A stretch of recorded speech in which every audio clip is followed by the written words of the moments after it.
Margaret Tilfy Hamilton est née en 1811 de son papa, Monsieur Hamilton, et de sa maman, Madame Tilfy.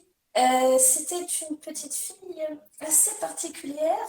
Lorsqu'elle est née, elle n'avait qu'une main. L'autre main, sa main droite, c'était un moignon. Mais c'est pas pour autant voilà, elle s'est laissée démonter, cette petite pitchounette. N'est-il pas vrai qu'à l'âge de 3 ans, lorsqu'elle est allée à l'école, parce que oui, elle était très intelligente, cette Elisabeth, elle a su, rien qu'avec son moignon, faire de la corde à sauter avec ses 5 copines. Eh oui, à l'âge de 6 ans, elle a su coudre avec son moignon. Puis à l'âge de 10 ans, elle fit quelque chose de particulier, d'étrange. Elle réussit à accoucher une femme dans la... Alors, Margaret avait trouvé sa vocation suite à cet acte de bravoure en accouchant cette femme. Elle s'était dit qu'elle voulait être infirmière, voire médecin. Et donc, elle dit à ses parents qu'elle devait s'inscrire à la fac de médecine. Et c'est ce qu'elle fit en intégrant la faculté de médecine de Montpellier, où elle fit de brillantes études. Elle commença à entrer à l'hôpital de Montpellier en tant qu'interne, où elle fit sa première opération. Et donc, dans ces années d'internat où elle gravit de l'expérience et surtout elle fascinait les gens par l'utilisation de son moignon, elle avait trouvé des techniques spéciales pour justement faire accoucher sans douleur, juste en frottant le moignon près du haut du ventre. Et le bébé, il sortait tout seul.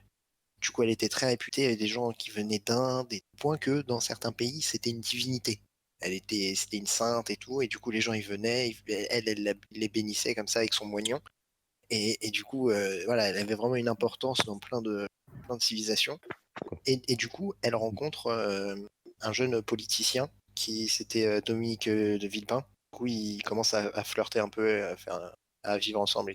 Son mari, Dominique de Villepin, gagna les élections présidentielles de 2022 et il devint président de la République française. Ainsi, il put montrer au monde entier sa femme merveilleuse et ses opérations durant sa présidence. Sa femme fut mondialement connue. Elle a monté la fondation infirmière de talent. Et grâce à cette fondation, elle put sauver des millions et des millions de vies. Et c'est ainsi qu'elle décéda 60 ans plus tard. Grand-mère Margaret, grand-mère Margaret.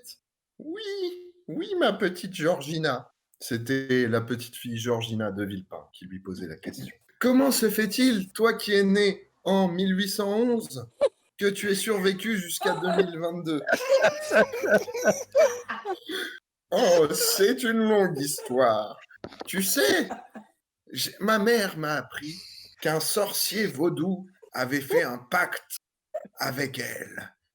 Il lui a dit, ta mère vivra pendant plus de 100 ans, mais et elle aura un talent particulier. Mais en contrepartie, elle aura un moignon. Et c'est en lui racontant cette paisible histoire que Margaret Effield Hamilton s'éteignit dans son lit en laissant l'image d'une femme plus que bicentenaire et d'une grande infirmière de talent qui a été un jour première dame de France.